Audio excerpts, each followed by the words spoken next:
Welcome to the Brimful podcast. I'm your host, Pamela Tessman, a mother of two, an international board-certified lactation consultant, childbirth educator, and former doula and early childhood educator. I've spent 20 years supporting families, and I'm here to share insights, tips, and stories about childbirth and infant feeding. Whether you're expecting your first baby, navigating infant feeding, or you're a perinatal professional adding to your skills and knowledge, this podcast is your trusted resource for expert, evidence-based advice and heartfelt conversations, empowering you with the knowledge and confidence to nurture your growing family. Be sure to follow me on social media at brim.familycare or connect with me at my website at brimfamilycare.com. Let's get started.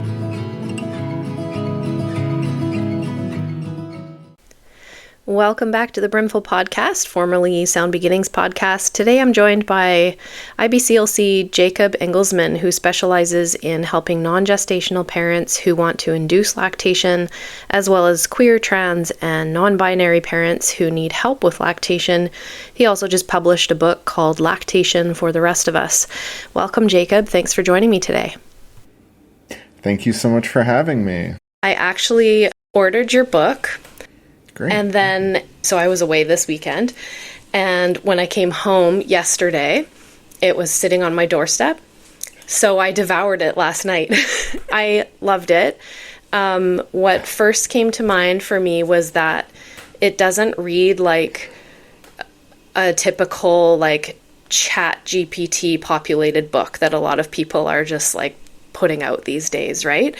It really showed immediately that it was coming from your voice, and that you just have a lot of passion and desire to help this population of people who are needing help with lactation. I loved that you created a whole bunch of nuance. There's a lot of things that even myself I didn't think about in terms of supporting that population. And so I really love every little bit that you put into it. That was it was really helpful.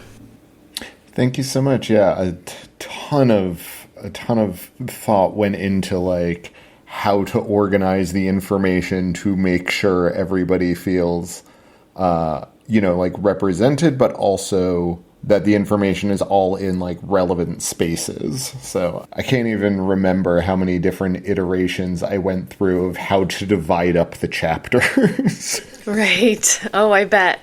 Well, that's one thing I noticed too, that it was really well organized. Like you could tell that you put a lot of thought into where to put the interviews, where to put your own essays. I thought it was really well laid out and really easy to get through. Because, as a parent, when you're tired and underslept and you've got a crying baby, you need something that's going to be kind of easy to read. And I really, from that perspective, it was easy to read. And from a perspective as an IBCLC myself, I found it also easy to digest. And so, I think it's all around a really great book. But I wanted to kind of start at the beginning with you. Can you tell me and our listeners how you got started as an IBCLC? Yeah, so about 10 years ago, so I'd already had this whole career in food service doing like everything in terms of restaurant work and kitchen work. And it was something I enjoyed doing and that I was also passionate about it. But I was like, this is not what I want to do for the rest of my life, right? This is in that field, you can only go so far before you have to own your own restaurant. And I'm like, I'm not trying to do that. And the other thing that I really love doing is taking care of babies. And so about 10 years ago, my husband finished grad school, got his career started in academia, and I had some breathing room to sit back and be like, all right, like what does Jacob actually want to do for the rest of his life for a career? And I knew that I really loved taking care of babies. I also knew that I had absolutely no business trying to go to med school, right? Not trying to be a pediatrician. That's not my jam. So we had just moved to Atlanta, and I just Googled like Atlanta doulas, midwives, lactation, and found a whole bunch of people and took a whole bunch of people out to coffee and lunch and talked to everybody I could. And eventually ended up working in a lactation clinic called Breastfeed Atlanta, and the owner, Christy, hired me to be her secretary, right? Because I had no experience. I had done some doula trainings, and I knew that I didn't really want to, I decided that wasn't really a path I wanted to pursue, because that was more like taking care of parents than taking care of babies. Right. So, but I didn't really have any lactation experience or training. So she hired me as her secretary. So I was scheduling consultations, organizing breast pump rentals, and filing insurance claims. And after about 6 months, she was like, Jacob, you should just go through the process of getting certified as an IBCLC, apply for pathway 3 and do that, because even if you decide you don't want to be an IBCLC and you let it lapse, it's only going to look good on your CV that you were an IBCLC for a while, right? There's no downside to it. Mm-hmm. And for most people, the hard part of getting their certification is getting their clinical hours. And I already worked in a clinic. Right. But also, she was like, I do really think this is a job that you'd be really good at. And, this might actually be what you want to do. So I applied for Pathway 3. I got my college courses done online. And I did my 90 hours of lactation education through a company called Childbirth International. That's where I did mine, too. Hey. Yeah. Yeah, it's a good program. Yeah. And while I was doing all of that, because, I think it probably took about 3 years to get everything done. While I was doing all of that and learning as much as I could, I realized that there was all this information that would be super relevant to queer and trans parents that A, isn't being framed that way, and B, isn't being put out in front of parents. So Diane West's book about feeding after reduction surgeries, or Alyssa Schnell's breastfeeding without birthing, or even just the research that's being published in the Journal of Human Lactation on taking testosterone while you're lactating. All of this information is out there, but it's all written mostly geared towards professionals, or being written under the assumption that the person reading the book is a cis woman who, is the mother of the child, in the case of inducing lactation, didn't give birth, but, that it's generally a one mom, one dad, working together to raise a child. Mm-hmm. But now also bear in mind, this is when I was doing all my education. So I'm like, this is a book that needs to exist. Mm-hmm. I have no business writing this book, right? I'm not even certified yet. But I opened a Google Doc, started putting down ideas of what this book should be. And I'm like, if this book doesn't exist in 5 years when I am qualified to write it, I'm going to write this book. And to be fair, right, there have been some in the interim. Victoria Ficelli's Feed the Baby came out, I think, a year before my book did, and there were a few other books about pregnancy, supporting queer parents through pregnancy that have chapters on lactation. Mm-hmm. But even so, it's not like, okay, there's one book on it, check. Yeah. Many voices can be involved. Yeah. So, and also in Atlanta, there's such a big, robust birth worker and lactation community that I was like, I don't really think I'm going to be able to be a full-time lactation consultant in private practice. So, writing and speaking, which I enjoy doing and I'm good at, I should also work on making that a part of my career plan. Mm-hmm. Because I feel like probably in most places, but I can only speak to Atlanta, if you're going to be a lactation consultant in a hospital, you also need to be an RN. Like, yes, they're just not going to hire you. Right?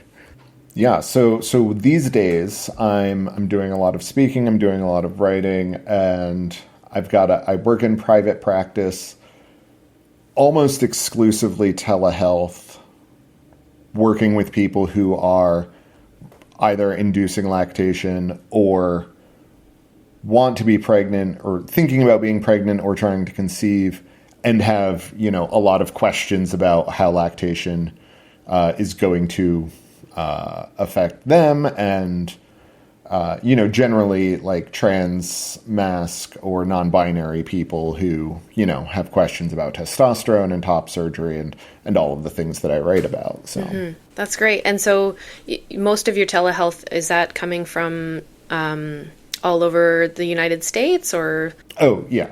Yeah, that's great. I'm glad they found you.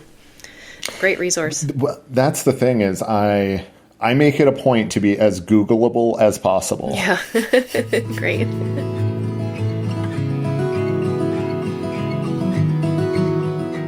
What would you say has surprised you most about working in the lactation field? I think one thing that's been really surprising is that I feel like there's an idea that parents have that lactation it's an all or nothing thing. Either you're breastfeeding your child or you're not. Yes. And that if you can't produce 100% of the milk your baby needs, then you might as well move on to something else. Mm-hmm. And yeah, just the prevalence of this false dichotomy between milk and formula, when really most babies, by a wide majority, have both. And I think that's something a lot of parents don't realize until it applies to them, until it's a part of their life. Mm-hmm. Yeah, I think to me that was the most surprising thing, is just how prevalent that idea is. Yeah, and I love how you included that in your book. You really made a point of saying, like, let's keep reassessing. Notice your feelings, notice what's coming up for you as you're going through this journey, and readjust your goals, because nobody has a crystal ball, nobody can tell you how this is going to go. So let's just keep reassessing this, because it might change. And that's fine. And that's perfectly fine. One thing that jumped out at me too about like making considerations along the way, it is something that I hadn't thought about either, was binding. I hadn't even thought about the fact that folks might want to bind during lactation, and the safety around that. So I love that you included that in your book. Yeah, because that's one of the most common questions that I get from people who are more masculine of center is when can I start binding again? Mm-hmm. And because for a lot of people it's a mental health concern, right? That they are presenting themselves being seen by the world in the way that accurately reflects who they are. Mm-hmm. So the short answer to the question is always like, you can bind whenever it feels comfortable, and like, here's the strategy for determining that. Because I do always think it's really important to stress to people, like, don't plan on wearing your binder outside of the home for longer than you've worn it in the house since you started lactating.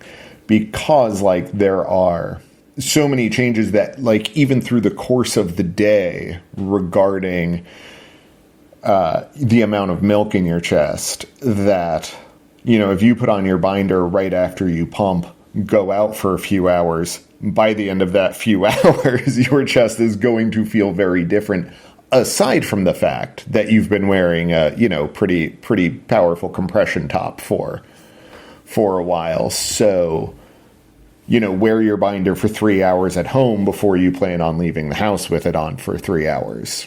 Mm-hmm. And I tell people, like, start for like 5-10 minutes and just see how it feels. because I always think it's better to shoot low, if you're going to have in mind that I'm going to wear it for 10 minutes and then it might get uncomfortable, so I have to take it off. Then when that does happen, it's not as jarring. If your plan was, I'll wear it for an hour, and then you're like, oh crap, I got to take it off after 10 minutes. Yeah. Then you feel like you failed when really nothing, you haven't failed anything. Yeah, and that all plays into the body dysmorphia and trying to navigate all of that too, which I think a lot of people may not be planning for, is to have those feelings come up again.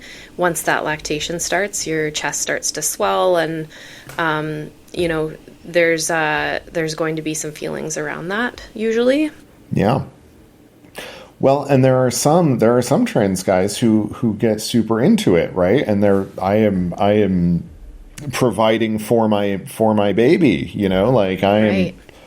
And it's a really empowering experience, but then for a lot of trans guys, it's exactly the opposite. It's like, I just got this baby out of me, and now my chest is full of milk, and I really just need to get back to being, feeling like themselves. Yeah. Again. Yeah. Be who I used to be. Right. Which is every parent in the whole world, whether you've given birth to a baby or not. True. Yeah. There's some element of that with everyone.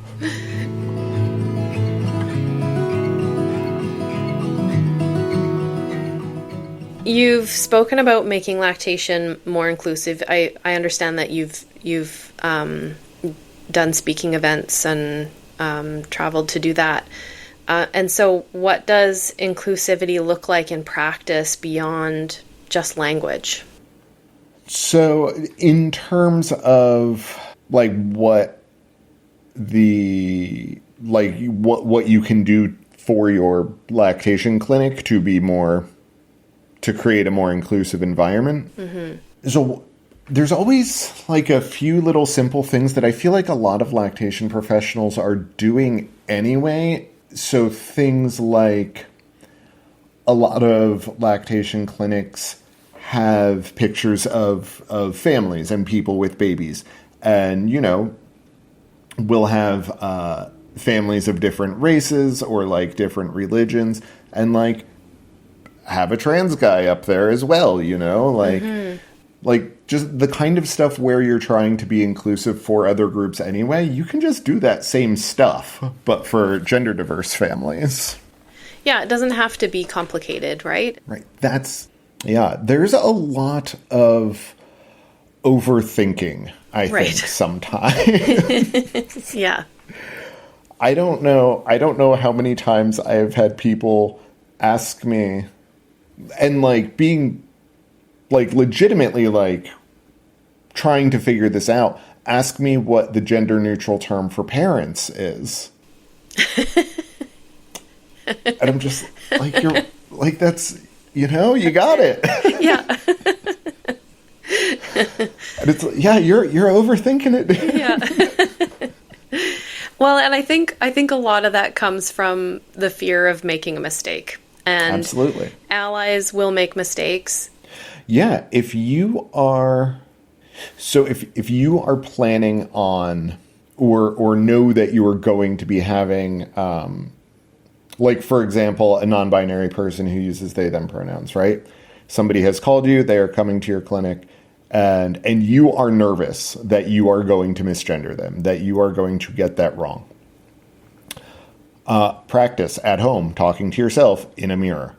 Practice referring to people as they, just talk to yourself at home. It's fine. It's okay. That's a great Practice idea. referring to people as they. Mm-hmm. But then also practice misgendering someone and correcting yourself. Mm-hmm. And so that when you do it, because I do think it is important to acknowledge that, you're probably going to do that. Mm-hmm. Because you've spent an entire career referring to all of your clients as she. Yeah. When you have a client who is a they, you're going to misgender them. So you should really know what you're going to do so you don't stop and get flustered and mm-hmm. and then further derail the consultation, right? And just to be clear, so this is from the, what's it called? Protocol from the Academy of Breastfeeding Medicine on working with gender diverse patients is specifically what you should do when you misgender someone is you should acknowledge the fact that you have done it, you should correct yourself, and you should continue on. You should not wait for them to say, it's okay, or something like that, right? We're not putting the burden of forgiveness on the other person, yes. Especially because in a setting like this, they are giving you money to help them. Yeah. So, socially, when you do that to, a friend or a friend of a friend or a colleague or whatever, and you put the burden of forgiving you on somebody else, saying it's okay when maybe it's not okay. When we do that socially, it's rude. But like when we do it in our clinic, it's unprofessional. Extra no. Yeah, absolutely. We are the helpers in that situation. Right. They have come to us for help. Yeah. We can't turn them into our therapist. Absolutely. So in that vein, what systemic barriers do you see that prevent true accessibility to lactation care? And how do you think that we can start to change that? So I think one of the big things is the idea that we're trying to remove anybody. Yeah. I think there are a lot of people who are concerned that by helping gender diverse patients, we are that is antithetical to helping women. And I think that's another one of those things that is a false dichotomy, right? I agree. That we're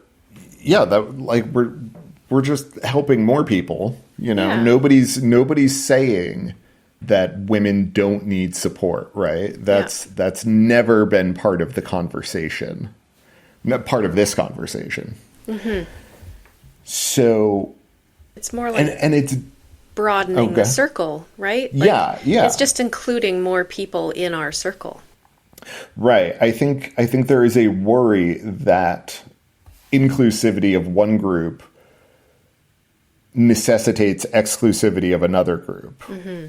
And sometimes that, that is like what has happened historically for various groups in various sub contexts. Mm-hmm.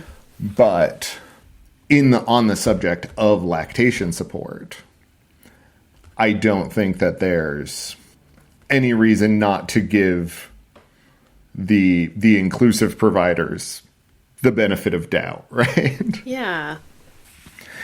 And also, nobody's necessarily trying to force any providers to do anything they don't want to do, right? We all have specialties. We all have groups that we specifically work with. And I think it's important to acknowledge that, like, we all have groups that we don't work with for one reason or another. And the example that I always give is for myself.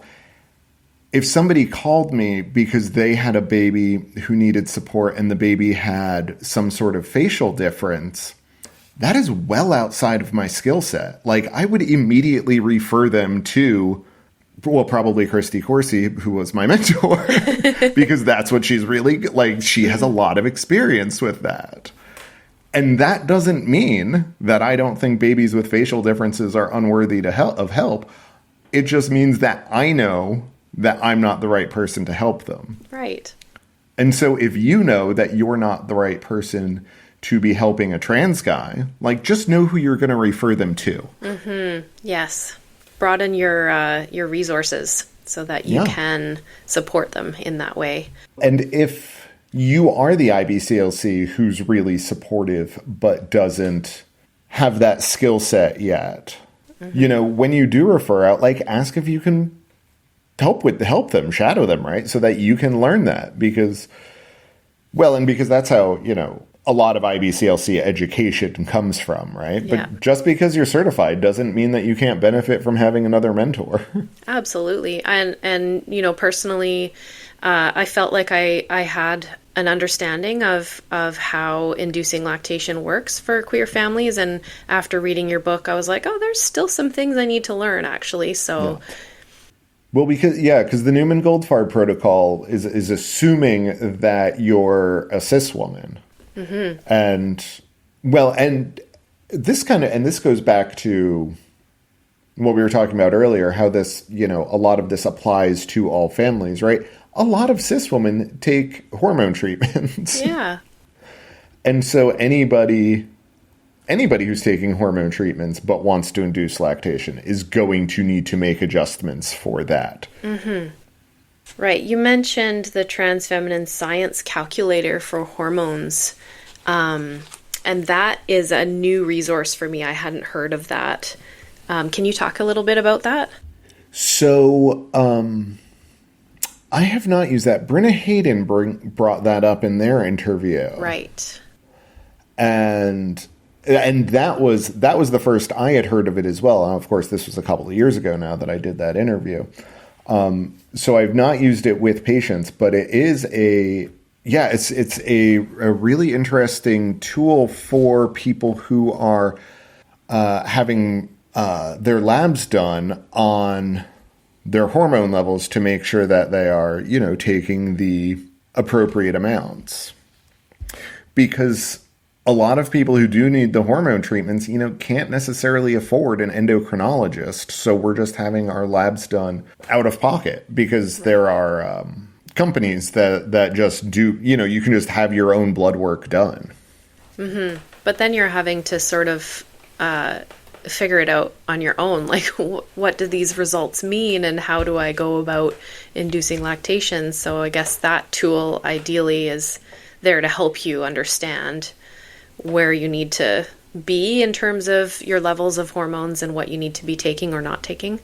Yes, mm-hmm. Exactly. Yeah, that's a great tool. I love that. I'm going to look into more of that. And so I can't remember if, Brenna, if they were successful with that. Did they use the tool and then? So Brenna Hayden is another IBCLC, and they almost exclusively, well, hold on now, I might be speaking out of turn here. The first time I met Brenna yeah, let's talk about was Brenna. at the USLCA conference in Virginia a couple of years ago. And they did a talk on helping trans women induce lactation. And I was talking on how to make your clinic more welcoming to gender diverse families. We were the only two people at that conference speaking on queer issues. But when I saw their talk on helping trans women induce lactation, I was like, oh, I need to interview this person for my book. Right. Because what I was about to say is that they like almost exclusively, like that's the population they work with. I don't know that that is true. But whenever I have a trans woman who needs like more in-depth, more specific information regarding their blood work and things like that, I'm always like, you need to call Brenna here. Right. This is the person to talk to about that. And particularly for people who are not interested in taking domperidone or women who are not on hormone treatments, who are, you know, they might just be using like an herbal protocol or something like that. You know, they're not taking the shots. Then, that's really like what their expertise is in, is helping those populations with inducing lactation. Right.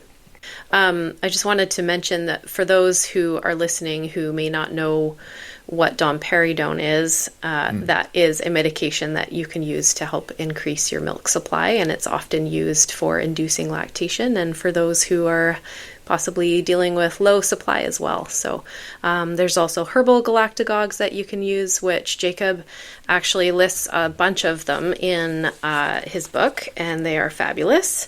You have a wonderful chart in here about all the food and herbal galactagogues that you can use, what it is, how it might work, and if and when it might be harmful for someone. So really great resource, all just there on the page, which you can flip to and refer to really easily. So that's a great part of your book too. Thank you so much.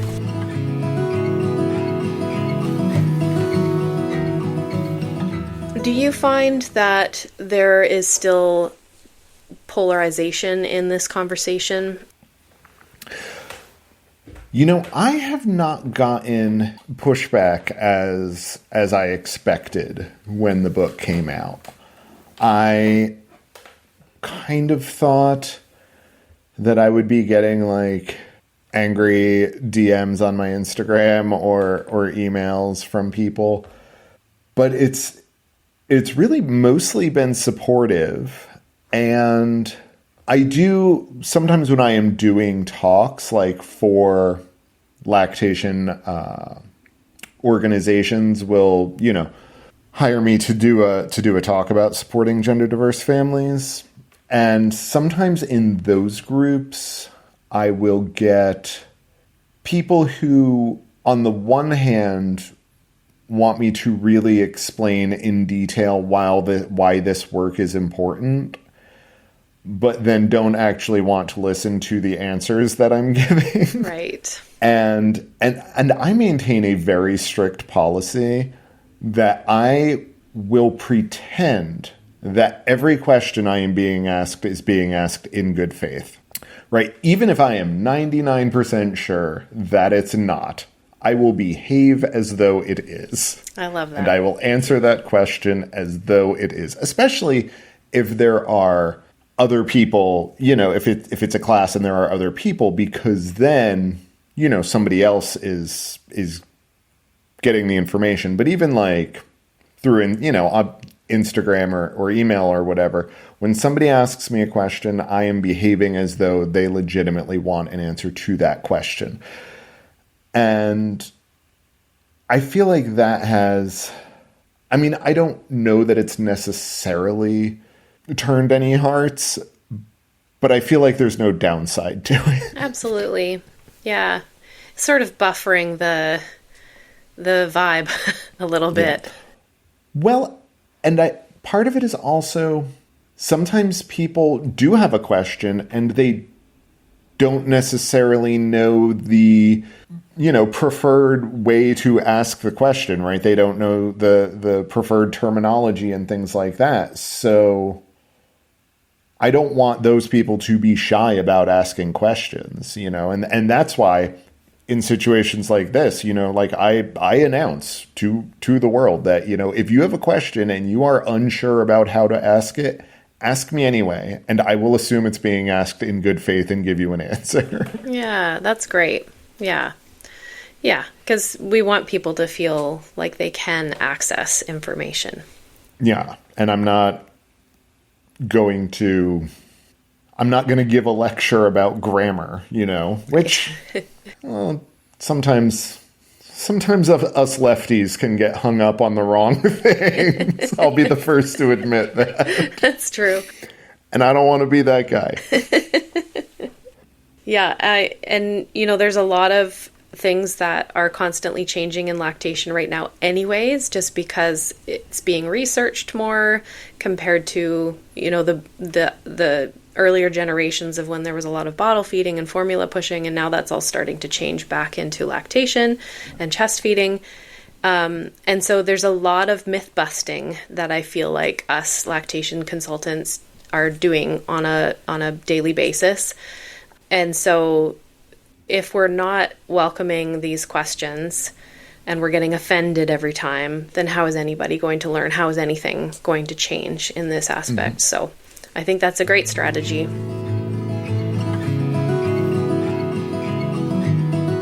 Something that came up for me around one of your stories in here. Yeah, unforeseen emotional difficulties in terms of inducing lactation and sharing the feeding experience with her partner, and her partner having what seemed to them in the end was a hormonal response, a jealousy response to sharing the chest feeding.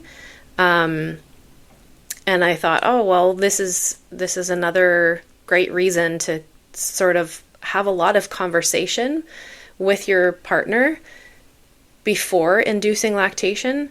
Really tease out what both of your goals are and how that might look. Work with a lactation consultant beforehand so that, especially with you having all this nuance and understanding all the little pieces that might come up for people, so that you can kind of make a plan and know how to keep navigating through that journey.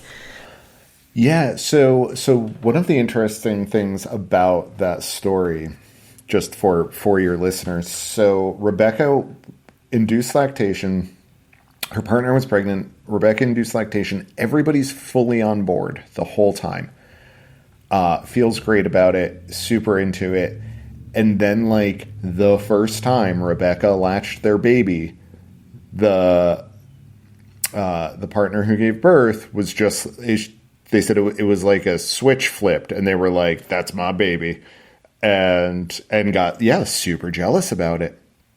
And it never really waned for the next few months, and despite like trying, and they talked about how like they know it's not a rational response, and yet it's the response I'm having. And so Rebecca ended up pumping and would like occasionally latch the baby. But yeah, it was just creating more hardship than it was solving. And I think that's always something to consider, especially with inducing lactation, is that if at a certain point, you realize that like it's essentially more trouble than it's worth, then you can just stop. And I think it's important that people know that, like, emotionally, that learning you didn't want to do it is a valid takeaway. It doesn't mean you have failed to do it. It means that you learned that this is not for you.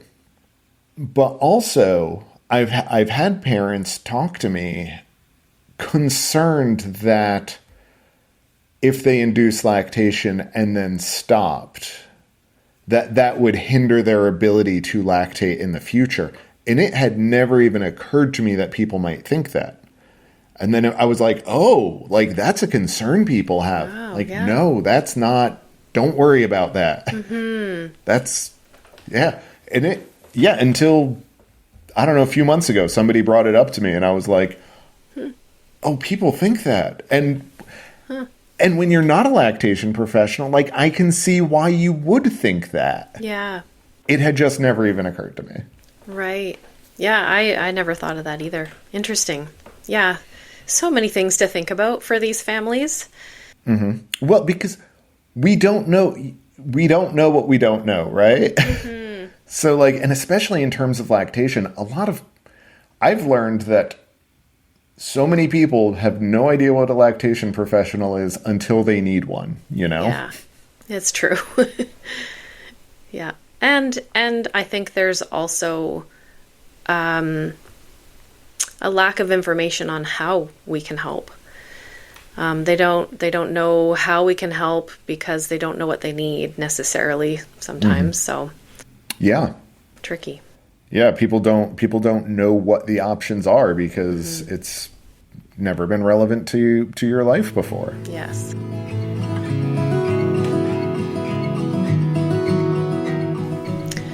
So looking back on your work so far, what do you think you're most proud of? Honestly, I feel like, okay, so this past weekend on on Friday the 10th, I spoke at a medical conference. Oh, great. So I feel like if we had done this talk any earlier, I'd have been like, the book, of course. Right. But like, yeah, I spoke with the, it's called GLAMA, and give me 2 seconds to look up the official name of the conference because it is a very long name. It is the Health Professionals Advancing LGBTQ plus Equality Conference. They do it every year. Wow. Where's that held? This last one was held in Minneapolis, but I think it's a different city every year. And I remember I had considered applying there previously, but I literally thought that I wasn't qualified, right? That you had to be a doctor to talk at this conference. And then I was speaking with somebody else and they were like, you should apply to speak at GLAMA. And I was like, oh, I can't, like, I'm not a doctor. And he's like, no, it's like, no, that's fine. You should apply to speak there. And so, yeah, I've been getting a lot of mileage out of being like, oh, I was at a medical conference, speaking at a medical conference this weekend. Yeah, so. No, that's fantastic. That, on the one hand, yes, it's something that I feel proud of, but that the medical community at large, on the whole, is interested in this sort of thing, right? Yeah. So I feel like, yeah, it's very gratifying to know that I'm not just speaking into a void. Yes, Yeah. a void. Yeah. That there are. Yeah, that not only lactation professionals, but also other medical professionals are interested in hearing about this and learning about this. Yeah, the conversations are happening, which is very gratifying, I'm sure. Yeah. And so what's next for you? Are you speaking again soon, or any other projects, collaborations? Yeah, well, so I've got a few more podcasts lined up, but I'm not sure when anything's going to air because, sometimes it's like a few days turnaround and sometimes it's like a few months turnaround. Yeah. In March, I am speaking with the New Mexico Breastfeeding Task Force. It's having a conference in Albuquerque. And with a little bit of luck, I will be at the Association of Lactation Consultants in Ireland next October. But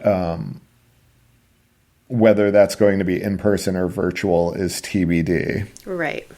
Well, that's very exciting. Yeah. In the meantime, I am working on another book called Baby Wrangling for the Rest of Us, which I am thinking about in terms of a kind of like a follow-up to this about infant care through like the first 18 or 24 months, but again, written in that way that it's not assuming the gender or sexuality of any of the parents. Right. Because it's that same sort of thing where the information is all out there. Mm-hmm. It's just, not written in a way that's supporting these groups of people. So I think I've got a meeting with an agent in a couple of weeks on that. So fingers crossed. Great. Well, I look forward to reading that. And so in terms of working with you, are you able to take clients worldwide or are you limited to the States? How do people work with you?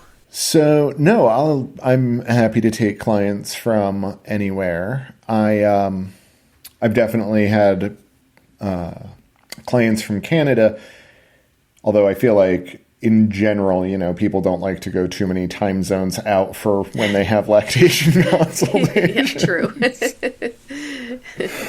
But as I said, most of my work is telehealth, so I'm happy to work with people from anywhere. I can be found at Jacob Engelsman, IBCLC.com, and on Instagram at Jacob IBCLC. As I said, I am extremely Googleable as well. You can search my name or the name of the book, Lactation for the Rest of Us, and it will all come up. Great. Well, thank you so much for joining me today, Jacob. I really appreciate it. Yeah, absolutely. Thank you so much for having me. This has been great. And thank you all for tuning in today to listen in on the conversation. If you enjoyed this episode, please share and like and comment and do all the things. And if you'd like to support the podcast as a whole, you can buy me a coffee.